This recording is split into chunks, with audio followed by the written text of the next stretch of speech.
जब ईरान और अमेरिका की मीटिंग चल रही थी उसी वक्त किम जोंग उन ने चीन के विदेश मंत्री के साथ मिलकर यूएस में धमाका कर दिया।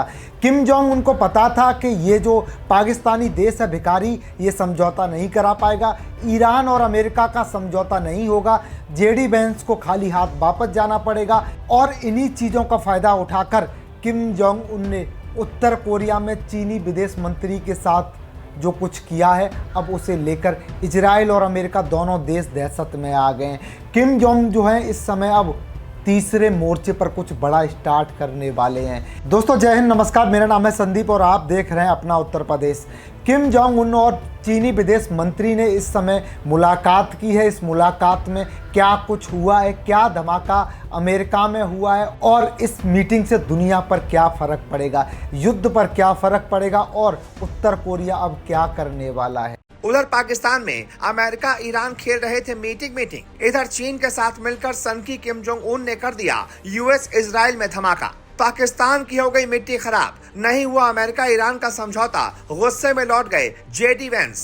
एक साथ आए शी जिनपिंग और किम जोंग उन। इजराइल करेगा पाकिस्तान पर अटैक, दुनिया में फिर शुरू होने वाली है तबाही, रेड अलर्ट पर दुनिया। 24 घंटे पहले उत्तर कोरिया ने किया था क्लस्टर वॉरहेड मिसाइल का टेस्ट, अब किम जोंग ने चीनी के साथ मिलकर कर दिया पूरा खेला। दोस्तों दुनिया में कुछ खबरें ऐसी होती हैं जो सिर्फ खबर नहीं होती, वो आने वाले तूफान का अलार्म होती हैं। और आज जो खबर आई है वो अमेरिका, इजराइल, जापान और दक्षिण कोरिया तक की नींद उड़ाने वाली है। उत्तर कोरिया का सनकी तानाशाह किम जोंग उन, जिसके नाम से दुनिया कांपती है, उसने खुलकर कह दिया है कि चीन के साथ रिश्ते मजबूत करना हमारी सर्वोच्च प्राथमिकता है। यानी अब उत्तर कोरिया अकेला नहीं है, अब उसके पीछे खड़ा है चीन। और ये बात कोई छोटी बात नहीं है, क्योंकि जब प्योंगयांग और बीजिंग एक साथ आते हैं तो दुनिया की राजनीति का नक्शा ही हिल जाता है। अब सवाल ये है कि क्या ये सिर्फ दोस्ती है या फिर इसके पीछे एक नई वैश्विक साजिश पक रही है। क्योंकि जिस दिन चीन और उत्तर कोरिया एक लाइन में आ गए, उस दिन अमेरिका और इजराइल की टेंशन दोगुनी हो जाएगी और पाकिस्तान की हालत और खराब हो जाएगी। दोस्तों उत्तर कोरिया की सरकारी एजेंसी KCNA के मुताबिक चीन के विदेश मंत्री वांग यी 10 अप्रैल को 2 दिन के दौरे पर प्योंगयांग पहुंचे थे। ये दौरा बेहद खास था क्योंकि 2019 के बाद ये वांग यी की पहली उत्तर कोरिया यात्रा थी और इसी दौरे के आखिरी दिन वांग यी की मुलाकात सीधे उत्तर कोरिया के supreme leader Kim Jong Un से हुई। अब दोस्तों ध्यान दीजिए, ये मुलाकात शिष्टाचार वाली मुलाकात नहीं थी, ये एक रणनीतिक बैठक थी जिसमें खुलकर दुनिया की राजनीति पर बातचीत हुई। किम जोंग उन ने वांग यी के सामने साफ कहा कि उत्तर कोरिया चीन के साथ अपने पारंपरिक संबंधों को सर्वोच्च प्राथमिकता मानता है। किम ने कहा अब दोनों देशों को अलग अलग स्तरों पर दौरे और संपर्क बढ़ाने होंगे ताकि मौजूदा अंतर्राष्ट्रीय माहौल में दोनों देशों के साझा हितों की रक्षा की जा सके। मतलब साफ है दोस्तों, अब उत्तर कोरिया और चीन मिलकर अमेरिका के खिलाफ एक मजबूत दीवार खड़ी कर रहे हैं और यहीं पर असली डील वाला खेल शुरू होता है। किम जोंग उन ने वांग यी से कहा कि दोनों देशों को पारस्परिक समर्थन और सहयोग को बढ़ाना होगा ताकि द्विपक्षीय संबंध स्थायी रूप से आगे बढ़े। यानी ये सिर्फ दोस्ती की बात नहीं थी, यह संकेत था चीन उत्तर कोरिया को सपोर्ट करेगा और उत्तर कोरिया चीन के एजेंडे पर खुलेआम साथ चलेगा। अब वांग यी ने क्या जवाब दिया?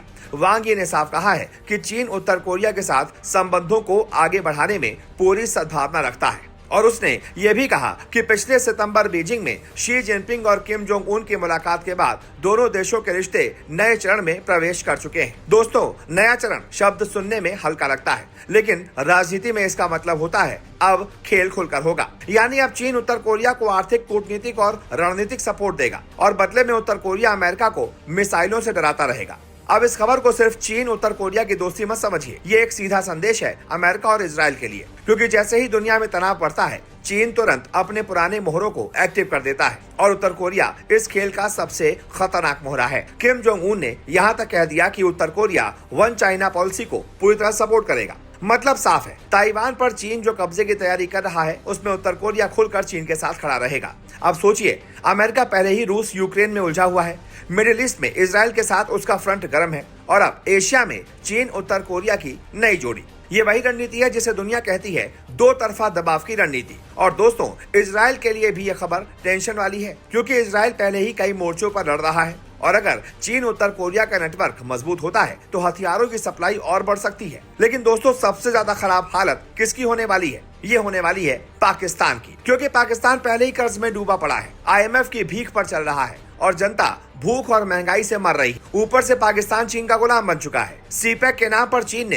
पाकिस्तान को ऐसा फंसा दिया है कि अब पाकिस्तान के पास बचने का रास्ता नहीं है और अगर चीन उत्तर कोरिया की दोस्ती और मजबूत हुई तो पाकिस्तान का इस्तेमाल भी एक मोहरा बनाकर किया जाएगा। यानी पाकिस्तान की जमीन, पाकिस्तान के एयरबेस, पाकिस्तान की सरकार सब कुछ चीन के इशारों पर नाचेगी। तो अब सवाल यह है कि क्या दुनिया एक नए युद्ध की तरफ आगे बढ़ रही है? क्योंकि जब चीन और उत्तर कोरिया एक साथ आते हैं तो सिर्फ दोस्ती नहीं होती, मिसाइलें भी साथ आती हैं, परमाणु धमकियां भी साथ आती हैं और युद्ध की तैयारी भी साथ आती है। वांग यी का प्योयांग जाना साफ संकेत है कि चीन अब उत्तर कोरिया को फिर से एक्टिव मोड में ला रहा है और किम जोंग उन का बयान ये साबित करता है कि अब वो चीन की छाया में और ज्यादा ताकतवर होने जा रहा है। दोस्तों, आने वाले समय में दुनिया दो हिस्सों में बढ़ सकती है और इस नए गठबंधन का असर सीधा अमेरिका और इजराइल पर पड़ेगा और पाकिस्तान, जो पहले ही आर्थिक और राजनीतिक तबाही में है, वो चीन के इस खेल में सबसे पहले कुर्बान होने वाला मोहरा बन सकता है। ऐसे में इस बारे में आप क्या राय रखते हैं? कमेंट करके बताइए। यूट्यूब पर देख रहे हैं तो चैनल को सब्सक्राइब कीजिए, फेसबुक पर देख रहे हैं तो पेज को लाइक और फॉलो करना